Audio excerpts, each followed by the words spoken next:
یہاں سے جان کیسے چھڑائیں؟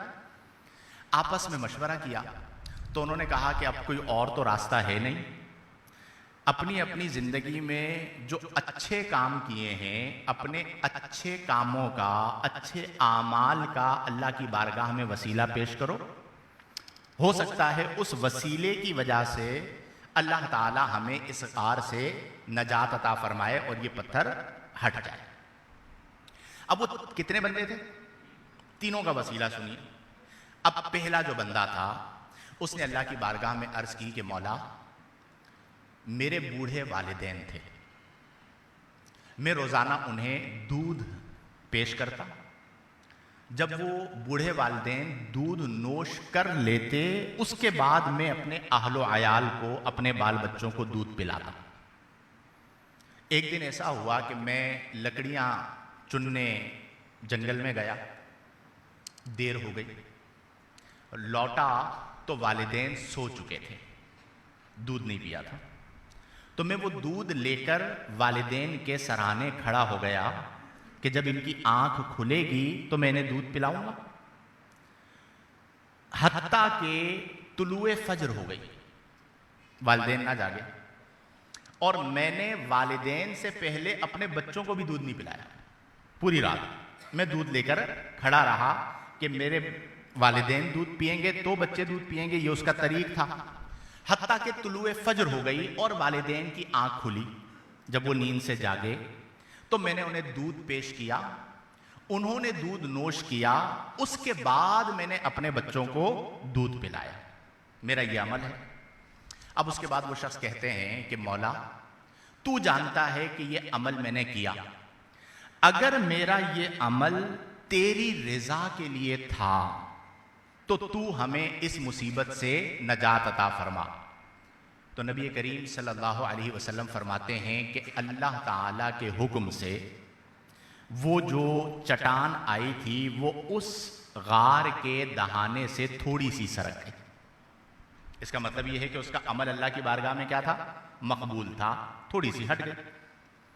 دوسرا شخص عرض کرتا ہے اللہ کی بارگاہ میں کہ مولا میری ایک چچا زاد بہن تھی جس سے مجھے بڑی محبت تھی،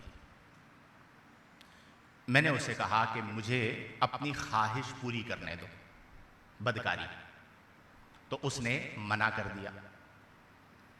کچھ عرصے کے بعد قحط آیا اور اسے مال کی ضرورت پڑی، تو وہ میرے پاس آئی اور مجھ سے 120 دینار طلب کی۔ یہ مالدار تھا۔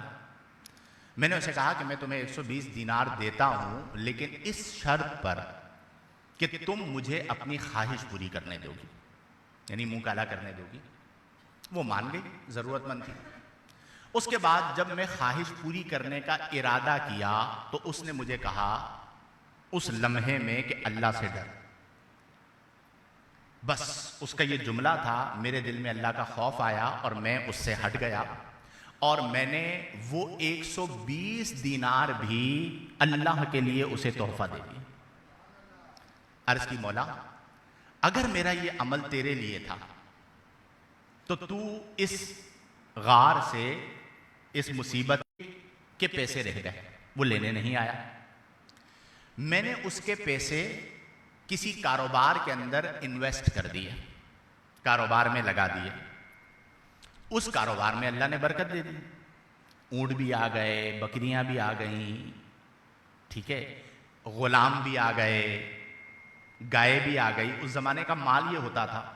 کچھ ٹائم کے بعد وہ بندہ آیا اور اس نے کہا کہ میری اجرت تمہارے پاس رہ گئی تھی تو مجھے میری اجرت دو۔ تو میں نے اس بندے کو کہا کہ یہ جتنا مال تمہیں نظر آ رہا ہے یہ سارا مال تمہارا ہے۔ آج ایسا تاجر ملے گا مچھی میانی میں یا کراچی میں؟ ممبر سے اترے تو میں نے دیکھا آقا کریم کی مبارک داڑھی سے پانی کے قطرات ٹپک رہے۔ پورا ہفتہ بارش ہوتی رہی۔ اگلا جمعہ پھر آ گیا، وہ آرابی پھر آیا، عرض کی یا رسول اللہ صلی اللہ علیہ وسلم گھر منہدم ہو گئے، جانور مرنے لگے، دعا فرما دیجئے اب بارش رک جائے۔ آقا کریم صلی اللہ علیہ وسلم نے دعا کے لیے ہاتھ اٹھائے کہ مولا اس بارش کو ہم سے پھیر دے. راوی کہتے ہیں کہ آقا کریم جس طرف اشارہ کرتے تھے، صحیح حدیث مبارکہ، بادل ادھر کو چھٹ جایا کرتے تھے اور اس کے بعد بارش ختم ہو گئی. مجھے کبھی سمجھ میں نہیں آتا عبد القادر بھائی کہ یہ حدیثیں ان لوگوں کو نظر کیوں نہیں آتی. صحیح حدیثیں صحیح کتابوں کے اندر، ٹھیک ہے، اور صریح یہ یعنی میں آپ کو جو ابھی بتا رہا ہوں نا، یہ شرح نہیں ہے، یہ میں متن حدیث بتا رہا ہوں، یعنی صرف حدیث کے متن کا ترجمہ بتا رہا ہوں کہ اتنا صریح موجود ہے.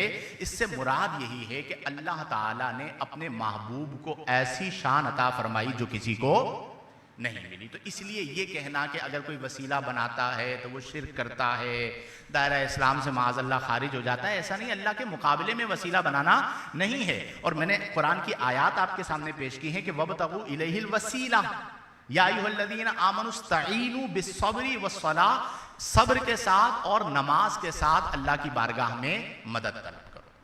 میرے پیارے دوستو، کبھی زندگی میں جو بات میں آپ کو اسپیشلی میں نے آج اس موضوع کا جو انتخاب کیا سمجھانا چاہ رہا ہوں، وہ یہ ہے کہ انسان کی زندگی میں مشکلات آتی ہیں نا، پرابلمز آتی ہیں. ہر بندے کی زندگی میں کہیں نہ کہیں بندہ ڈیڈ لاک میں آ جاتا ہے، پرابلم میں آ جاتا ہے. جب کبھی مشکلات میں آئے نا تو اللہ کی بارگاہ میں وسیلہ پیش کریں. 3 طرح کے وسائل ہیں. پہلا وسیلہ، اللہ کے صفاتی ناموں کو اللہ کی بارگاہ میں بطور وسیلہ پیش کریں. وَلِلَّهِ الْأَسْمَاءُ الْحُسْنَىٰ فَادْعُوا بِهَا، پہلی قسم. دوسری قسم ہے اعمال مقبولہ، یعنی جو آپ نے اعمال کیے ہیں، آپ نمازیں پڑھ رہے ہیں، روزہ رکھ رہے ہیں، صدقہ و خیرات دیتے، ان اچھے اعمال کو اللہ کی بارگاہ میں پیش کریں کہ مولا اس عمل کے سبب تو مجھے اس مصیبت سے چھٹکارا عطا فرما. اور تیسرا، جو اللہ کے مقبول بندے ہوئے یا قیامت تک ہوں گے، جو ہوئے یا قیامت تک ہوں گے، ان مقبول بندوں کو اللہ کی بارگاہ میں وسیلہ پیش کریں، اللہ تعالیٰ آپ کی دعا کو قبول فرمائے گا. تو یہ اپنی زندگی کے اندر اس کو شامل کر لیجیے. دوسری بات، حدیث میں 3 لوگوں کا ذکر آیا جو میں نے پہلے صحیح حدیث سنائی کہ تینوں نے اپنے اعمال صالحہ کا ذکر کیا. ان میں پہلا شخص کون تھا؟ جس نے اپنے بوڑھے والدین کا ذکر کیا کہ وہ سو گئے تھے، میں دودھ لیے صبح طلوع فجر تک کھڑا رہا، پھر انہیں دودھ پلایا، اس کے بعد اپنی فیملی کو پلایا، اور اللہ نے اس کی وجہ سے اس پتھر کو سرکا دیا. اس سے آپ یہ اندازہ لگائیے کہ اللہ کی بارگاہ میں والدین کی خدمت کتنی عظیم عبادت ہے.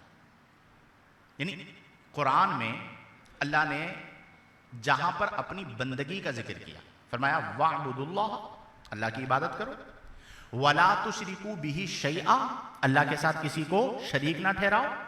اس سے فوراً جڑا ہوا بیان فرمایا کہ وَبِالْوَالِدَيْنِ احسان، والدین کے ساتھ احسان کرو. یعنی مفسرین فرماتے ہیں کہ اللہ کا اپنی عبادت کے ساتھ والدین کے احسان کو ذکر کرنا یہ اس کی اہمیت کی بنا پر ہے کہ جس طرح تمہارے نزدیک میری عبادت اہم ہے، اسی طرح تمہارے نزدیک والدین کا ادب بھی اہم ہونا چاہیے. آج ہمارے معاشرے میں غور کریں، میں بھی غور کرتا ہوں، آپ سب بھی غور کریں کہ ہم میں سے کتنے ہیں جن کے والدین ان سے ناراض ہیں، کتنے ایسے ہیں جن کی وجہ سے ان کی والدین کی آنکھوں میں آنسو ہوتے ہیں، کتنے ایسے ہیں جن کی وجہ سے والدین کے دل ٹوٹتے ہیں. تو میرے پیارے بھائیوں، والدین کی قدر کریں. اللہ کی رضا والد کی رضا میں ہے، اللہ کی ناراضگی والد کی ناراضگی میں ہے. جنت ماؤں کے قدموں کے نیچے ہے. تو آج سے یہ عزم صمیم کریں کہ انشاءاللہ میں اپنی ذات سے والدین کو ناراض نہیں کروں گا انشاءاللہ. اور اس میں نجات، زندگی کا بھی سکون. اگر آپ اس چیز کو زندگی کا، میں اکثر طلباء کو پڑھاتے ہوئے سمجھاتا تھا، طلباء کہتے تھے فارغ ہوں گے تدریس کہاں کریں گے، آگے تو اندھیرا ہی اندھیرا ہے، کیسے ہمیں موقع ملے گا. تو میں کہتا تھا بیٹا ایک کام کرو، اماں ابا کو راضی کر لو، میرے سے آ کے سگنیچر کروا لو. اگر تمہارے ماں باپ راضی ہیں تو میں گارنٹی کرتا ہوں کہ اللہ تعالیٰ تمہیں ترقی عطا فرمائے. یہ فارمولا ہے، ویری سمپل، اور یہ تجربہ ہے میرا. تو پہلی چیز والدین کی قدر کریں، جیسا کہ اس حدیث کے اندر ہے کہ اس نے والدین کی خدمت کو وسیلہ بنا کر پیش کیا، اللہ نے پتھر کو ہٹا دیا۔ دوسری چیز، اس شخص کا ذکر کہ جس نے کہا، عرض کی کہ مولا مجھے اپنی چچا زاد سے محبت تھی، میں نے خواہش پوری کرنی چاہیے، اس نے کہا کہ اللہ سے ڈرو، میں نے اسے چھوڑ دیا اور 120 دینار ہبا کر دیے، تو اللہ کو اس کا عمل پسند آیا اور اللہ نے اس پتھر کو اور سرکا دیا۔ آج ہم سب غور کریں کہ ہمارے پاس کہاں کہاں گناہوں کے اسباب ہوتے ہیں۔ نیت خراب ہوتی ہے، بدنگاہی کرتے ہیں۔ یہ یاد رکھیں کہ بدکاری صرف وہ نہیں ہے کہ عورت پر قابو پا لیا جائے۔ میرے پیارے آقا کریم صلی اللہ علیہ وسلم نے فرمایا کہ زنا العین، آنکھوں کا بھی زنا ہے، اور آنکھوں کا زنا کیا ہے؟ فرمایا النظر، دیکھنا۔ آج ہمارے معاشرے کے اندر آپ سب غور کریں، جو لوگ یہ کہتے ہیں نا روحانیت نہیں ہے، ذوق نہیں ہے، شوق نہیں ہے، لطف نہیں آ رہا زندگی میں، عبادات میں مزہ نہیں آ رہا، اس کی وجہ کیا ہے؟ کم از کم ہمارا معاشرہ بدنگاہی میں مبتلا ہے، اکثریت، بالخصوص یہ جو سے موبائل آیا۔ اچھے خاصے بندے ہوں گے موبائل کے اندر، وہ الٹی سیدھی ویڈیوز دیکھ رہے ہوں گے۔ یعنی ایک طبقہ تو ایسا ہو گیا ہے کہ جو ناچنے گانے کو اب برا ہی نہیں سمجھتا، تو روٹین۔ ہم نے تو کبھی تصور نہیں کیا تھا کہ مسلمانوں کی بچیاں اس طرح ناچ گا کے ویڈیوز بنائیں گی، جو آج ہمیں اپنے معاشرے میں دیکھنے کو مل رہا ہے۔ کبھی تصور میں ہی نہیں تھا، آج ہو رہا ہے۔ تو یہ چیز آپ کی روحانیت کو برباد کرتی ہے۔ لمحہ بھر کی شہوت طویل غم کا باعث بنتی ہے۔ تو آج توبہ کر لیں، زندگی کا کوئی بھروسہ نہیں ہے میرے بھائیوں۔ نفسانی خواہشات کو کتنا پورا کر لیں گے؟ نفس کو جتنا آپ غذا دیں گے نا، اتنا زیادہ وہ آپ کو برباد کرے گا۔ پہلے فسق تک لے کے جائے گا، پھر کفر تک لے کر جائے گا۔ اپنے دل کو ٹھیک کریں، اپنی نظر کو ٹھیک کریں۔ اگر نظر سے حیا چلی جائے نا، تو آقا کریم صلی اللہ علیہ وسلم نے فرمایا کہ اذا ذهب الحیا فاصنع ما شئت، جب حیا چلی جائے تو پھر تیرے جی میں جو آئے تو وہ کر۔ یعنی جب بندہ حیا سے دور ہو جاتا ہے تو وہ ہر حد سے تجاوز کر جاتا ہے۔ آج جو ہم فسادات دیکھ رہے ہیں کہ ہر حد سے لوگوں نے تجاوز کر دیا، اس کا سبب کیا ہے؟ معاشرے سے حیا ختم ہو گئی، تمام طبقات سے۔ تو اپنے آپ کو بھی باحیا بنائیں، اپنے بچوں کو بھی باحیا بنائیں۔ دوسری چیز۔ تیسری چیز جو حدیث مبارکہ میں بیان ہوئی، جس کی وجہ سے وہ پتھر مکمل ہٹا اور ان 3 اشخاص کو نجات ملی، وہ شخص تھا کہ جس کے پاس ایک بندے کی اجرت رہ گئی تھی، ملازم تھا، اور وہ جب اپنی اجرت لینے کے لیے آیا تو اس نے کہا کہ یہ سارا جو مال تمہیں نظر آ رہا ہے یہ تمہارا ہے۔ کیوں کہ جو تمہاری اجرت تھی وہ میں نے انویسٹ کی تھی اور اسی سے یہ سارا نفع ہوا۔ اللہ تعالیٰ کو اس کا یہ عمل پسند آیا۔ آج ہم غور کریں کہ ہمارا رویہ اپنے اجیروں کے ساتھ، یعنی اپنے نوکروں کے ساتھ کیا ہوتا ہے؟ ہمیں تھوڑا سا مال مل جائے، کسی کو ہم تنخواہ دے رہے ہوں 25-50 ہزار روپے، تو ہم اس کو غلام بنا کے رکھتے ہیں یا نہیں رکھتے؟ کئی لوگ ہیں گالیاں بھی بکتے ہیں، وہ بیچارہ مجبور ہوتا ہے، اس کے گھر میں چھوٹے چھوٹے بچے ہیں، وہ آپ کی گالی سن لیتا ہے۔ کیوں؟ اسے پتا ہے یہ مجھے نکال دے گا تو میرے بچے بھوکے مریں گے۔ وہ آپ کی بدتمیزی کو برداشت کر لیتا ہے۔ وقت پر ہمارے ہاں تنخواہ نہیں دینا، لیٹ کرنا، اچانک فارغ کر دینا، یہ یاد رکھیں کہ اگر آپ کو اللہ نے امیر بنایا اور کسی کو آپ کا نوکر یا اجیر بنایا تو اس کا حق آپ پر آ گیا ہے۔ اس کا حق آپ پر آ گیا، آپ نے اس کے حقوق کی رعایت کرنی ہے۔ وہ آپ ہی کی طرح کا انسان اور آپ ہی کا مسلمان بھائی ہے۔ آج مجبور ہے تو کیا ہوا؟ تو اپنے اجیروں کے ساتھ، اپنے ملازموں کے ساتھ، اپنے نوکروں کے ساتھ، اپنے گھر میں کام کرنے والی ماسیوں کے ساتھ جو ہمارا فرعونوں والا رویہ ہوتا ہے، یہ بڑا خطرناک ہے۔ اور یہ جو کرتے ہیں نا، لوگوں کے حقوق تلف کرتے ہیں، اس کو گالی بک دی، اس کو ذلیل کر دیا، اس کو رسوا کر دیا۔ آقا کریم صلی اللہ علیہ وسلم نے ایک موقع پر صحابہ کرام سے پوچھا کہ کیا تم جانتے ہو کہ مفلس کون ہے؟ مفلس صحابہ نے عرض کیا کہ یا رسول اللہ صلی اللہ علیہ وسلم، ہمارے نزدیک تو مفلس وہ ہے کہ من لا درہم لہ ولا دینار، مفلس تو وہ ہے جس کے پاس درہم نہ ہو، دینار نہ ہو، مال نہ ہو، وہ مفلس ہے۔ ہمارے یہاں بھی یہی ہوتا ہے نا، یہ بڑا مفلس آدمی ہے، یعنی اس کے پاس پیسہ نہیں ہے۔ آقا کریم صلی اللہ علیہ وسلم نے فرمایا کہ میری امت کا مفلس وہ نہیں ہے جس کے پاس مال نہیں، فرمایا میری امت کا مفلس وہ شخص ہے جو قیامت کے دن آئے گا اس حال میں کہ اس کے پاس نمازیں ہوں گی، اس کے پاس روزے ہوں گے، اس کے پاس زکوٰۃ ہوگی، یعنی اعمال صالحہ ہوں گے، وہ سارے اچھے اچھے اعمال لے کر آئے گا، دنیا میں سارے اچھے اچھے اعمال کر کے قیامت کے دن پہنچے گا۔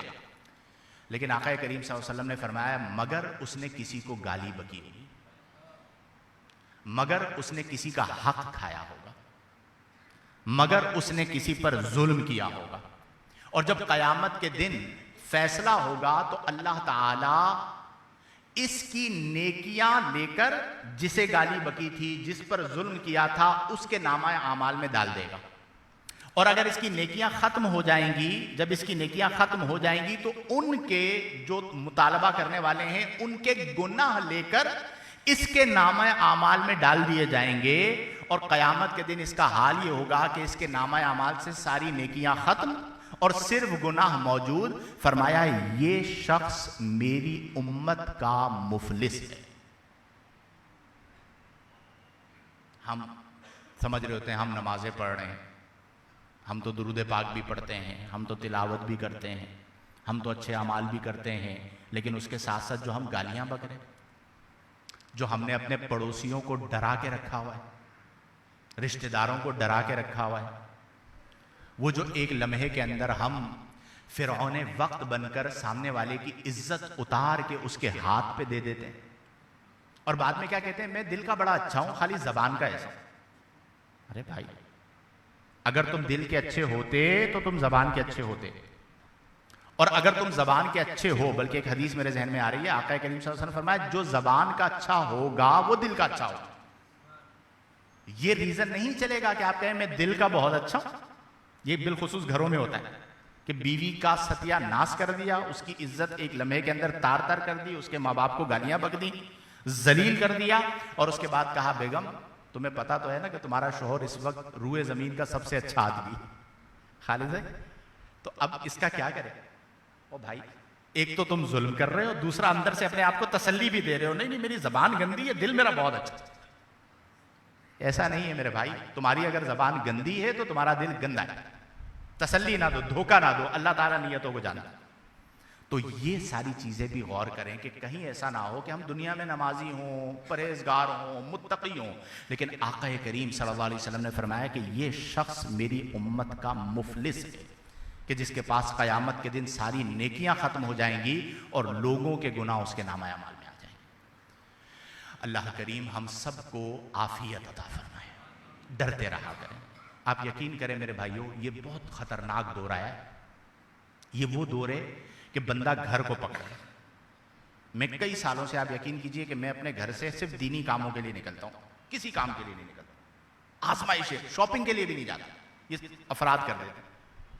آپ یعنی اس دور کے اندر تو یوں سمجھے ایک قدم آپ نے اٹھایا، دوسرا قدم پر فتنہ ہے۔